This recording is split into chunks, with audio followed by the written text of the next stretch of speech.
அன்னைக்கு மீனுக்குருவி காட்டில் இடியும் மின்னலோட மழை பெய்யுது. அந்த காட்டில் மீனுக்குருவியும் அவங்க பையன் ஜக்குவும் இருந்தாங்க.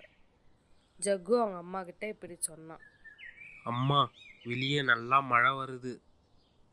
ஆமாம் ஜக்கு, நல்லா காற்று மழை இடி நல்லா இடிக்குது. நீ எங்கேயும் வெளியே போகாத, சரியா? நீ வீட்லேயே இரு, நான் காட்டுக்குள்ளே போய் உணவு எடுத்துக்குன்னு வரேன். அங்கே இருந்து பறந்து மீனுக்குருவி உணவு எடுக்க சென்றது. அங்கிருந்த ஜக்கு இப்படி சொன்னான். அம்மா காட்டுக்கு உணவு எடுக்க போயிருக்காங்க, வெளியே எங்கேயும் போகாத வேற சொல்லிட்டு போயிட்டாங்க. அம்மா வரத்துக்குள்ள குக்கு வீட்டுக்கு போயிட்டு சீக்கிரம் வந்துடணும், அப்போதான் நம்ம அம்மாவுக்கு தெரியாது. அங்கிருந்து பறந்து ஜகு காலுக்காக வீட்டுக்கு போனது. கோரி ஜகு பார்த்து, ஜகு நீ மட்டும் தனியாக வந்திருக்க, அம்மா எங்க? ஆண்டி, அம்மா உணவு எடுக்க காட்டுக்கு போயிருக்காங்க. நான் அம்மாவுக்கு தெரியாமல் குக்குவை பார்த்துட்டு போகலாம்னு வந்தேன்.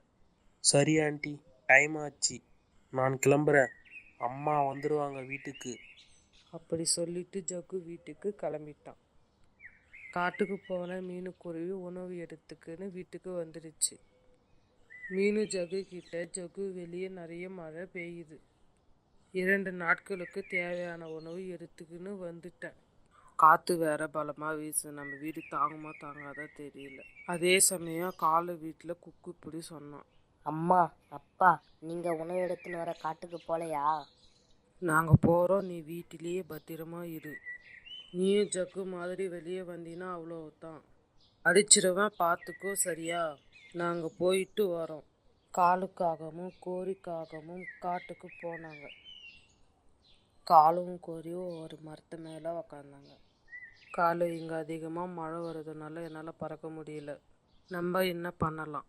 என்னால் பறந்து காட்டுக்கு வர முடியாது, நம்ம ஒன்று செய்யலாம் காலு. ஜக்கு சொன்னா, அவங்க அம்மா உணவு எடுத்துக்குன்னு வர காட்டுக்கு போயிருக்கிறான்னு. ஞாபகம் இருக்கா காலு? ஆமாம் கோரி, ஞாபகம் இருக்கு. எப்படியும் மீனுக்கிட்ட உணவு இருக்கும். சரி கோரி, நீ பத்திரமா வீட்டுக்கு போ. மீனு வீட்டுக்கு போய் அவங்களுக்கு தெரியாமல் உணவு எடுத்துன்னு வந்துடுறேன். அங்கிருந்து 2 பேரும் கிளம்பிட்டாங்க. கோரி வீட்டுக்கு போன உடனே குக்கு அவங்க அம்மா கிட்ட அப்பா எங்க கேட்டான். அப்பா உணவு எடுத்துக்குன்னு வர போயிருக்கிறாங்க, இங்கே காற்று மழை அதிகமாக இருக்குது, அதனால் நான் வீட்டுக்கு வந்துட்டேன். அப்பா மட்டும் தனியாக போயிருக்கிறாங்க. அதே சமயம் காலுக்காக மீனு வீட்டுக்கு வந்துச்சு. மீனுக்குருவி அவங்க பையன் ஜக்குவும் நல்லா தூங்கிட்டு இருக்கிறாங்க. அந்த சமயம் பார்த்து காலு அங்கிருந்த உணவு எடுத்துக்கின்னு போயிடுச்சு. காலுக்காக கொட்டும் மழையில் உணவு எடுத்துக்கின்னு வீட்டுக்கு வந்துடுச்சு. குக்கு அவங்க அப்பா உணவு எடுத்துக்கின்னு வந்த உடனே சந்தோஷமாயிட்டான். குக்கு உணவு சாப்பிட்டு தூங்கிடுச்சு. அப்போது கோரிக்காக காலுக்கிட்ட, காலு அவங்க நீ போனது பார்க்கல தானே? இல்லை, அவங்க 2 பேரும் தூங்கிட்டு இருந்தாங்க, நான் அந்த சமயம் பார்த்து உணவு எடுத்துக்கின்னு வந்துட்டேன். சரி கோரி, நம்ம உணவை சாப்பிட்டு தூங்கலாம் வா. அன்னைக்கு நைட்டு சரியான காற்று மழை. மறுநாள் காலையே ஆச்சு, அந்த மழை அப்போ விடலை. மீனும் ஜக்கும் எழுந்துட்டாங்க. மீனுக்குருவி பக்கத்தில் இருந்த உணவு காணும். உடனே மீனுக்குருவி ஜக்கு கிட்ட, ஜக்கு இங்க இருந்த உணவு பாத்தியா? அம்மா, நான் பார்க்கலாமா? மீனுக்குருவிக்கு ஒன்றுமே புரியல. அதே சமயம் காலும் கோரி எழுந்துட்டாங்க. கோரி காலு கிட்ட, காலு இன்னும் இந்த மழை விடலை பத்தியா? ஜக்கு மீனுக்குருவி கிட்ட, அம்மா, எனக்கு ரொம்ப பசிக்குதும்மா, நைட்டு சரியாக சாப்பிடவே இல்லை. மீனுக்குருவிக்கு என்ன செய்வதுன்னே தெரியல. ஜக்கு நீ இங்கே இருந்தா போய் உணவு எடுத்துக்கின்னு வரேன். அப்படி சொல்லி மீனுக்குருவி கிளம்பி போயிடுச்சு. மீனுக்குருவி பறந்து கோரி வீட்டுக்கு போச்சு. கோரி அக்கா கதவை தரங்க. உள்ளே இருந்த 3 பேர் உணவு சாப்பிட்டு இருந்தாங்க. காலு மீனுக்குருவி வெளியே இருக்கிற மாதிரி தெரியுது, நீங்கள் இந்த உணவு எல்லாம் எடுத்து வைங்க, நான் போயிட்டு கதவை திறக்கிறேன். மீனு இன்னும் இந்த டைமில் வந்திருக்கிறேன். கோரி அக்கா, நான் நேற்று காட்டுக்கு போயிட்டு உணவு எடுத்துக்கின்னு வந்தேன். அந்த உணவு எங்கள் பக்கத்தில் தான் இருந்துச்சு. காலையில் எழுந்து பார்த்தா பக்கத்தில் இருந்த உணவு காணோம். காட்டுக்கு போகலான்னு பார்த்தா இன்னும் இந்த மழை விடலை. அதுக்குத்தான் அக்கா உங்ககிட்ட உணவு இருந்தால் வாங்கிட்டு போகலான்னு வந்தேன்.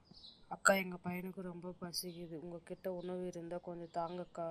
எங்ககிட்ட கூட உணவு இல்லை மீனு, என் பையன் கூட பசிக்குதுன்னு சொன்னான். நாங்களே இந்த மழை விட்டால் காட்டுக்கு போகலான்னு பார்க்குறோம், ஆனால் இந்த மழை விடுற மாதிரி தெரியல. சரி கோரி அக்கா, நான் கிளம்புறேன், என் பையன் வீட்டில் தனியாக இருக்கிறான். அப்படி சொல்லிட்டு அங்கேருந்து மீனுக்குருவி கிளம்பிடுச்சு.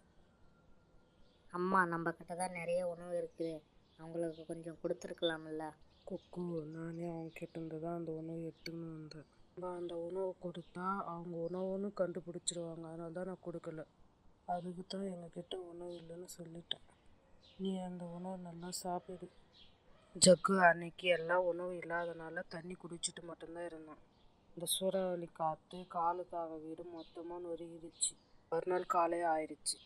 நீ வீட்லேயே இரு, நீ உணவு சாப்பிடவே இல்லை, நான் காட்டுக்கு போய் உணவு எடுத்துக்குன்னு வரேன். ஆனால் ஜக்கு நண்பனை பார்க்க காலை வீட்டுக்கு பறந்து போச்சு. அங்கே போய் பார்த்தா வீடே இல்லை. காலை வீடு கீழே விழுந்துருச்சு. கோரி குக்கு 3 பேருக்கும் அடிபட்டு இருக்கு.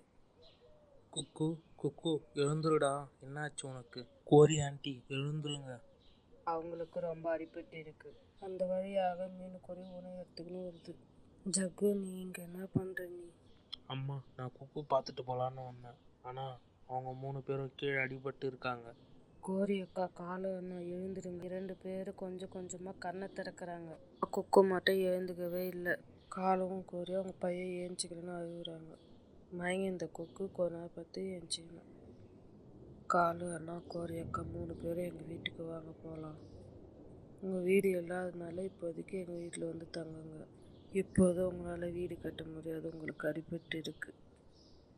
கொஞ்ச நாள் போகட்டும், உங்கள் காயை ஆறட்டும், எல்லோரும் சேர்ந்து உங்கள் வீடு கட்டலாம். மீனுக்குருவி அப்படி சொன்ன உடனே 2 பேரும் அழுதுட்டாங்க. மீனுக்குருவி அவங்கக்கிட்ட உணவு கேட்கும் போது இல்லைன்னு சொல்லிட்டாங்க. அதனால் அவங்களுக்கு மனசு கஷ்டமாக இருக்குது. மீனுக்குருவிக்கு அவங்க உணவை தரலன்னா கூட மீனுக்குருவி அதை மனசில் வைக்காமல் அவங்களுக்கு உதவி பண்ணுச்சு.